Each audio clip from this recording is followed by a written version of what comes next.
This is an example of a flip stand. It's not really a recipe binder, but it sort of is. It's got a 3-ring binder, so we organize it under the 3-ring binder category. But it's really kind of its own deal, and I'll show you why. Here it is fully set up. And you can see back here, there's a little magnetic snaps into place. And you can see how it's assembled right here, but I think you get the idea. So anyway, this includes some sheet protectors. These require a special sheet protector that just fit into this flip stand binder.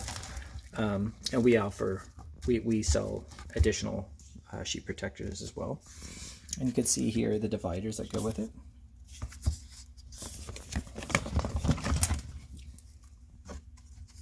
And at the back, oops, oh, there it is. Okay.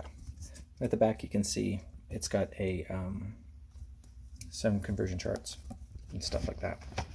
So the advantage with this particular setup is that your recipes are right at eye level, which is really handy. The disadvantage is, of course, it's kind of a unique kind of sheet protector, and these aren't very common, and you may not understand quite how to set it up until you get there, and then it becomes pretty obvious.